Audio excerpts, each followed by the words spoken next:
नानांचं स्वप्न अपूर्ण राहिलेलं आहे, त्यामुळे नानांनी लोकांचे स्वप्न पूर्ण करणं हा एक मोठा विनोदाचा भाग आहे.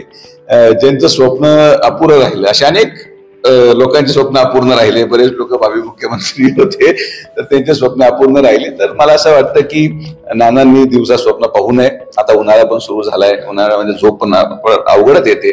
तर दिवसाचं स्वप्न पाहत असतील तर ते स्वप्न कधी पूर्ण होत नाही. महायुती पूर्णपणे बळकट आहे आणि काँग्रेस एक पुढचं जहाज आहे, किंवा बुडलेलं जहाज.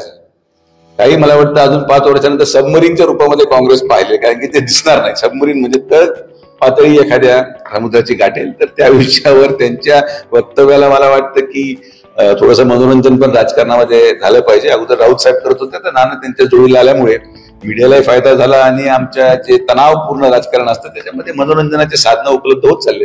मला असं वाटतंय की आता त्यांनी एक सूचक इशारा दिलेला आहे. लवकरच त्या इशाऱ्याचं रूपांतर वास्तविकतेमध्ये होणार आहे. आपल्यालाही ते लवकरात लवकर कळेल. मला अनेक लोक भेटतात. मला काही लोक, आता लोकांमध्ये चर्चा असते, लोक होते त्यांचं खातं पण ठरलेलं आहे असं लोक म्हणतात.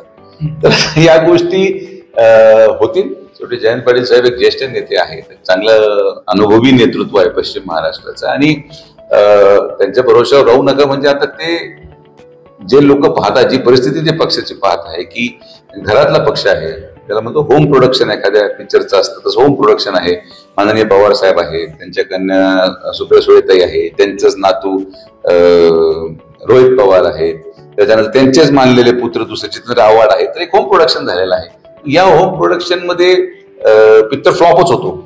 त्यामुळं तिथला जो मेन ऍक्टर आहे तो म्हणतो मी माझ्या नावावर फ्लॉप पिक्चर का लावून घ्यावं, म्हणून मी एखाद्या दुसऱ्या प्रोडक्शन हाऊसमध्ये जावं का, जेणेकरून सुपरहिट देता येईल. अशा दृष्टिकोनातून हिरो विचार करू शकतो, त्यामुळे चूक काय नाही. मला वाटतं जनतेची भावना तशी आहे आणि जनतेच्या भावनेचा आदरही केला पाहिजे. शेवटी प्रशासनाने योग्य तो निर्णय वेळेस घेतले, या बाकीच्या गोष्टी टळतील. तर मुख्यमंत्री माननीय महोदय समर्थ आहेत. मला वाटतं लवकरच याच्यावर सकारात्मक निर्णय होईल आणि त्या कबरीचं जे काही तिथं त्या ठिकाणी सुशोभीकरण महाविकास आघाडीच्या कालावधीमध्ये झालं होतं त्याच्यावर आक्षेप आणि फार मोठं रणगंधन झालं होतं.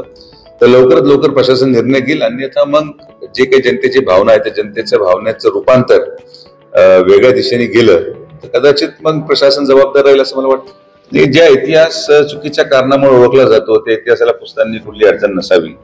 जसं आज राम मंदिर ज्या ठिकाणी निर्माण झालं, पण रामाचं मंदिर पाडून त्या ठिकाणी एक मस्जिद बांधली गेली होती, तर तो इतिहास पण आपण पुसला आणि आज परत जुन्या इतिहासाची पुनरावृत्ती. तर जे इतिहास समाजाला दिशा देईल, जे इतिहास समाजहिताचा आहे आणि जे इतिहास लोकांच्या भावनेशी निगडीत असेल त्या इतिहासाला महत्व आहे. इतर जे इतिहास ज्याचा कुठलाही समाजाशी देणं घेणं नाही, ते इतिहास वेदनादायी असतो. वेदनादायी इतिहास पुसला गेला पाहिजे, या बाबतीत कुठली शंका नाही. नवीन नवीन घडामोडी पाहण्यासाठी आजच आम्ही मुंबईकर 24 तासला लाईक करा, सबस्क्राईब करा आणि अपडेट रहा.